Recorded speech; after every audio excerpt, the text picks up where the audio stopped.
Okay. All right. Welcome. How is the weather out there? It was barely raining when I came in. Okay. All right. That's good. All right. We are going to switch gears a little bit because we're always talking about very weight-specific topics, which this still is.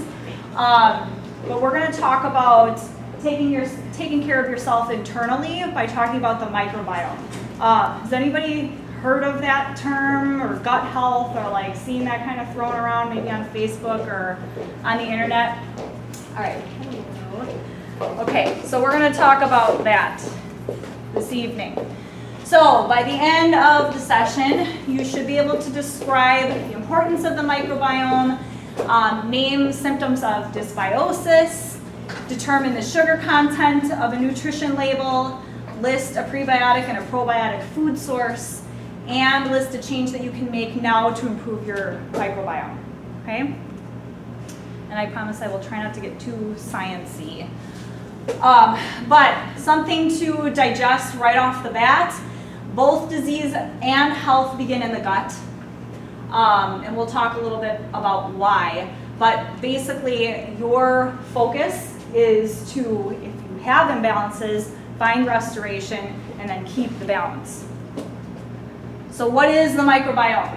Basically, we're talking about the GI tract, the intestinal tract.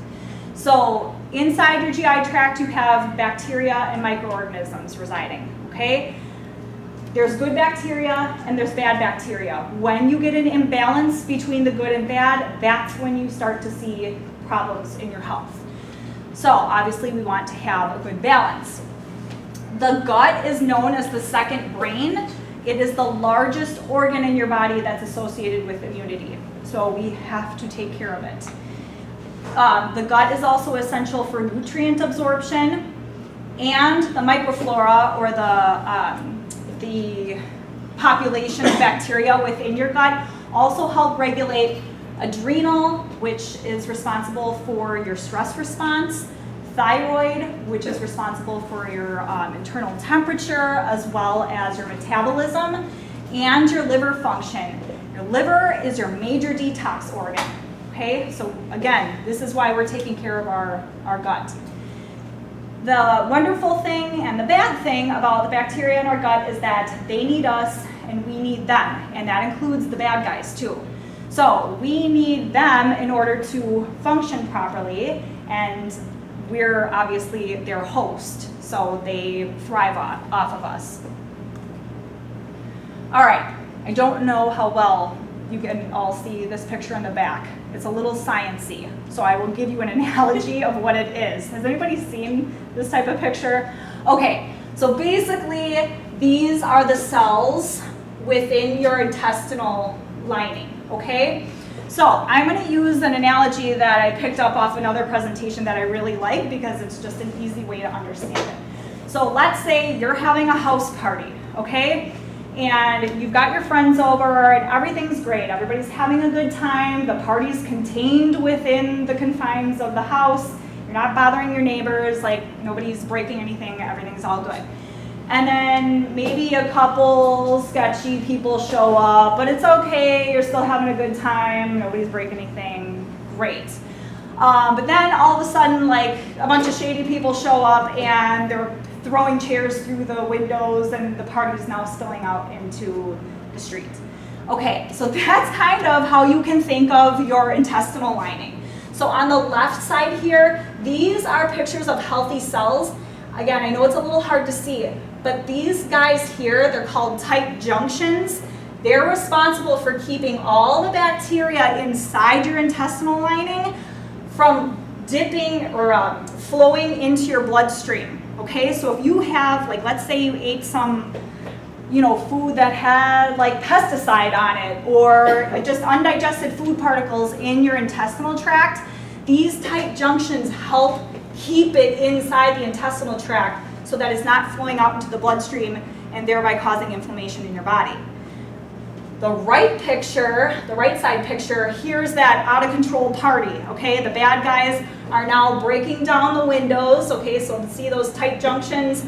So now everything can kind of free flow. You've got undigested food particles and microorganisms just kind of going all, you know, in and out of your intestinal tract and into your bloodstream. So we want to obviously maintain the integrity of the intestinal lining so that doesn't happen. Now, if that does happen and you've got this free passageway, you get what a lot of people refer to as called dysbiosis. So again, it's that imbalance of bacteria in your gut. Now, I've had a lot of people say, well, I don't have GI issues. I mean, I don't have bloating or cramping or anything like that, so my gut's healthy. And that is definitely, that definitely could be true, but everybody is different and symptoms manifest different from one person to the next, even from, mother to son, for instance. So you may not have problems with like GI distress, but you could have cravings. You could have anxiety. You could have depression, inflammation, so like joint pain, allergies or intolerances, immune disorders, weight concerns. So for some of you that are like, I do everything right, what is going on? That could be part of the gut health issue, okay? What contributes to an imbalance?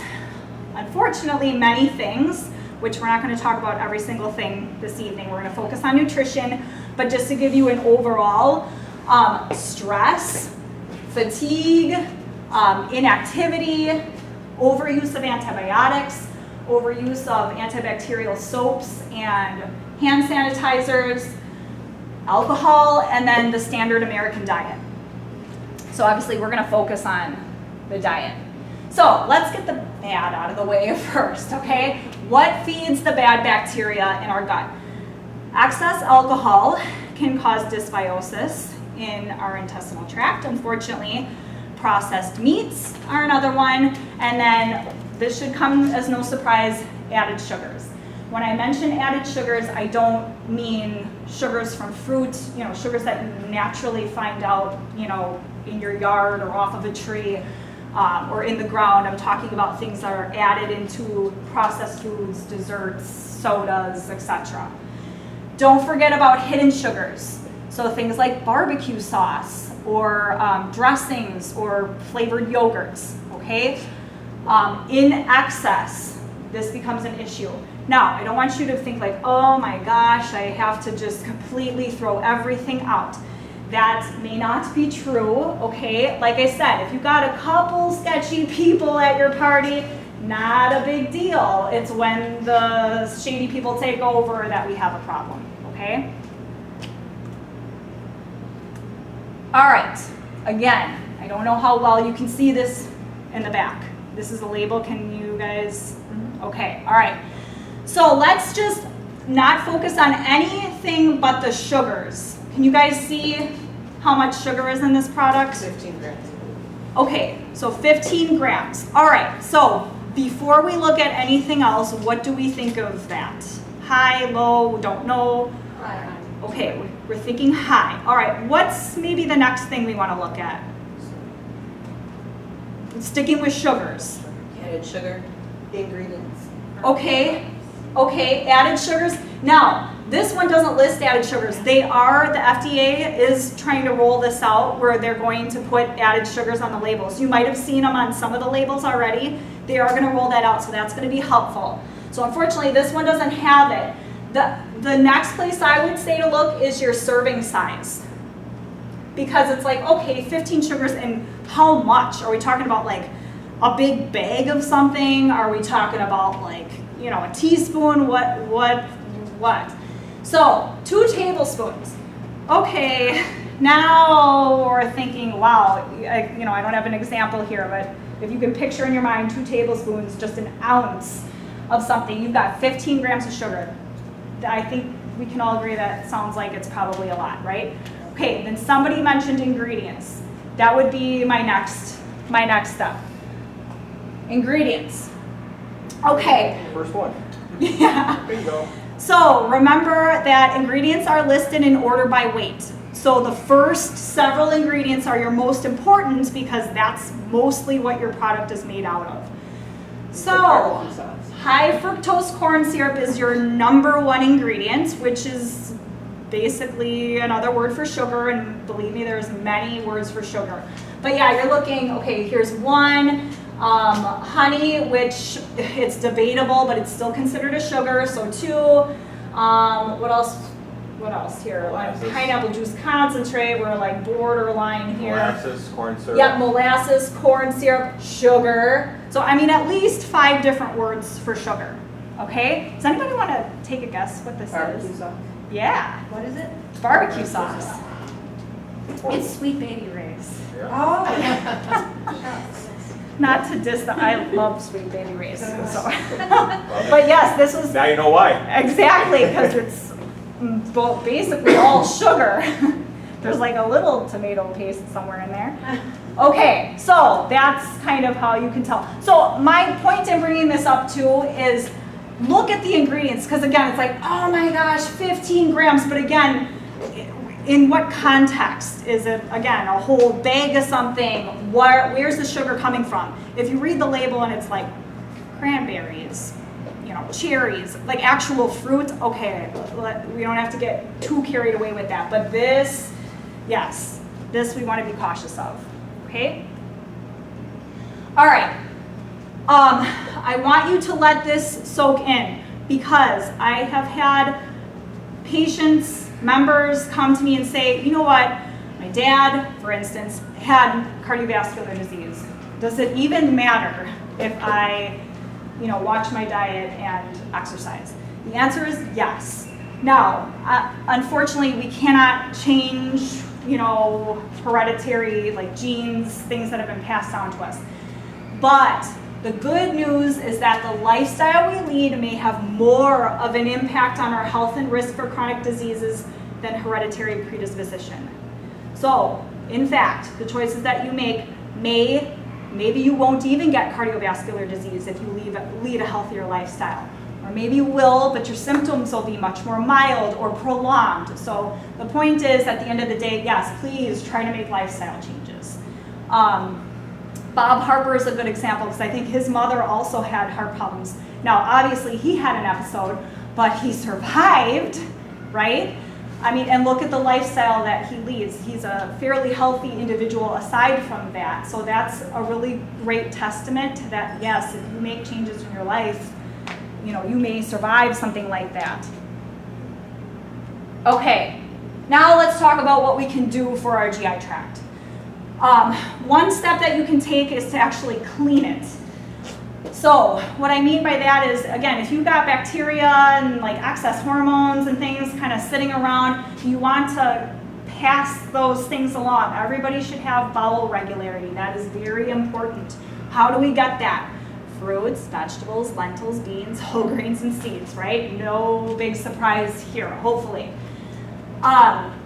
Most people should be aiming for 25 to 35 grams of fiber a day. And that can be a mixture of fiber. It doesn't all have to be one type of fiber. In fact, you should be getting several types of fiber.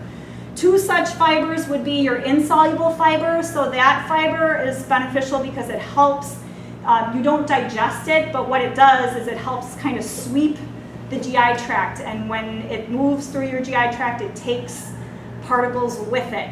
So when you go to the bathroom, there it goes, okay?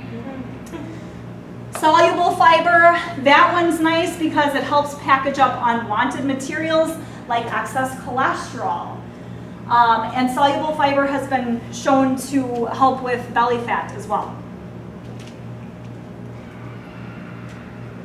All right, again, try not to get too sciencey here, but short chain fatty acids. Why do we bring that up? Because the bacteria in our gut, particularly the good guys, ferment or eat dietary fibers to produce short chain fatty acids. They're listed here: butyrate, propionate, acetate. Why are they important though? They're linked to colon health. Bowel regularity, pH maintenance, cellular energy, mucosal maintenance, meaning just keeping the integrity of the intestinal lining so that the party's not spilling out, right? And that's all linked to cancer prevention. So those short chain fatty acids are what we want. Here's one way to get them. So this is why I do not demonize carbohydrates, okay? There's benefits and non-benefits to every food. But here are some examples of resistant starches. What they do is they feed the bacteria in your gut, and then the end product is those short-chain fatty acids that we said was linked to cancer prevention, potentially. So examples include cooked and cooled potatoes as well as lentils, green bananas, cashews, rolled oats, and white beans. With the whole cooking and cooling thing, that is important for getting the resistant starch. Again, it gets sciencey, but so like let's say you made some baked potatoes or like a potato dish. So all you would have to do is if you cook it, then cool it for several hours. I don't know if it's overnight. I'd have to look that up. You could also Google it. So you cook it, you cool it, and then that whole process creates the resistant starch. So you can reheat it again. That will not ruin the resistant starch, but that cooling process is what helps produce the resistant starch. Same thing with your lentils. I will contact Zach because potato salad is the prime example of cooking and cooling potatoes. So, but I'll get him the recipes. Okay, everybody's heard of probiotics by now, right? Okay, prebiotics, just as important, maybe more important, we're not sure yet, I don't know. But we want both. The prebiotics are really the foundation or the fertilizer or the food for the probiotics. The probiotics are the actual bacteria we want. The prebiotics feed the probiotics. Examples, FOS and inulin. Again, try not to get too sciencey, but if you see it on a label, you kind of know, okay. Pectins and oligosaccharides. The major thing with prebiotics is that they can be altered with cooking, so you don't want to cook them too much, okay? There's a recipe for a dandelion green smoothie recipe I can send Zach as well.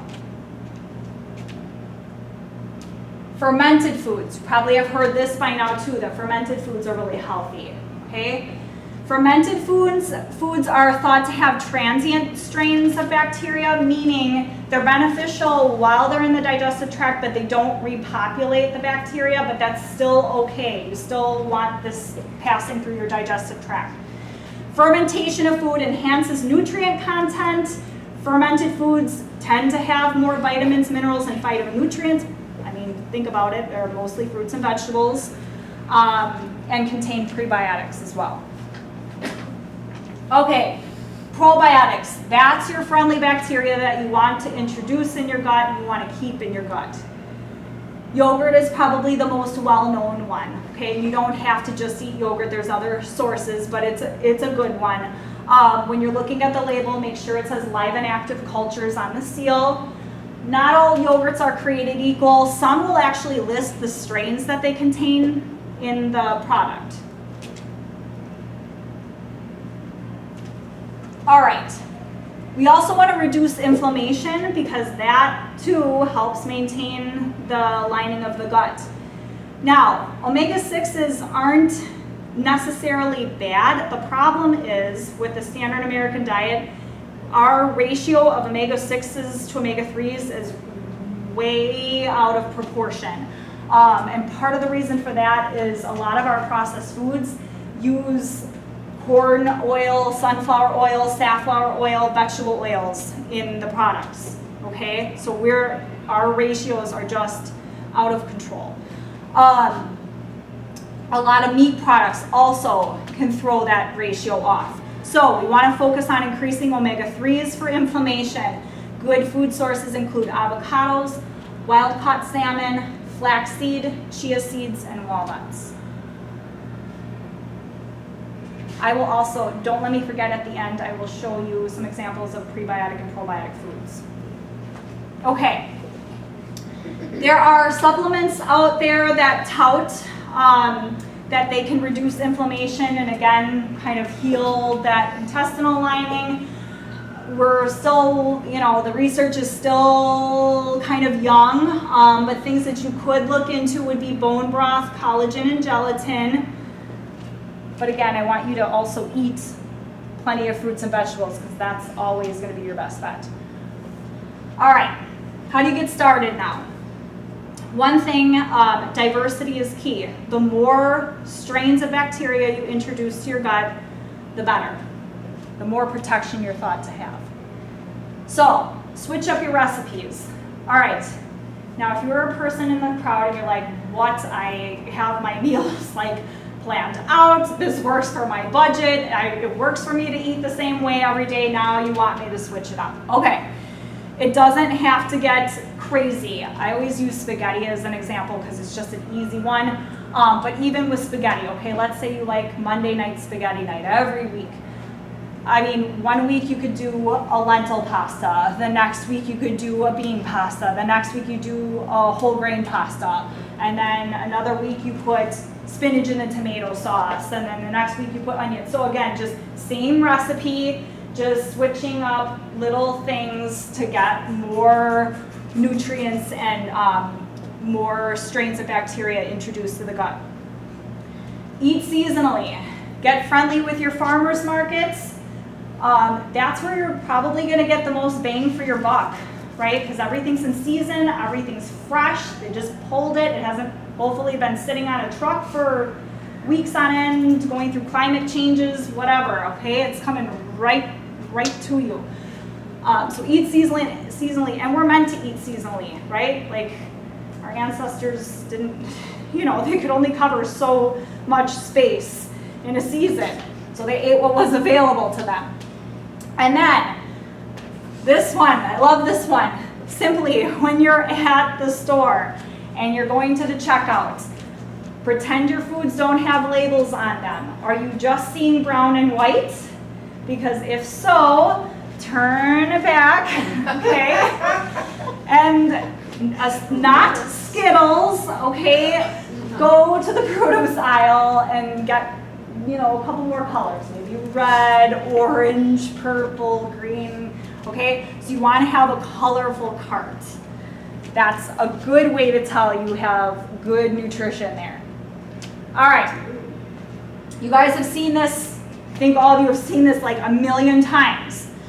But if you've got your plate, actually, okay, I want you to look at that other side. Okay, so you've got your plate method here, right?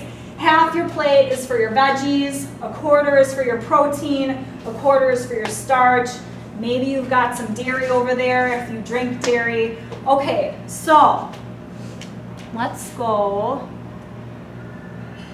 I'm going to pull up a different slide here so that you can actually look at what sources of prebiotics and probiotics are.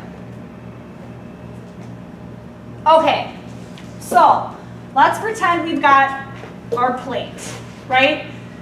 Knowing all the information I just gave you, let's start with, let's start with the protein. What's a good protein I can put on my plate? Chicken or fish. Chicken, fish, right? What kind of fish? Salmon. Okay, salmon's a really good one that I mentioned. Why? High in protein. Omega-3s. Wild caught. Yes. Wild caught. Okay, so now you've got your omega-3s. Remember, that's going to help with inflammation. Okay, so now we've got a source of protein.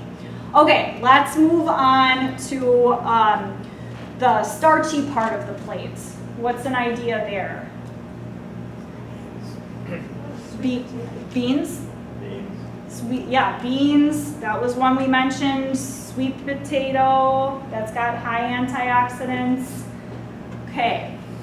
Yeah, I think we mentioned lentils could go there. Okay, now half of our plate should be fruit and vegetable or all vegetable. What could we put there?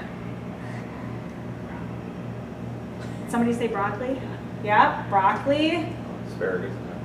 Asparagus. Yep, asparagus is on the list. Barley could go in the starchy parts. Apples, right? Oh yeah, here. Well, you're not going to eat them dry, but beans. Sauerkraut. Okay. All right. So that's an idea of how you would put your plate together. Okay. Let's go out of here. go back.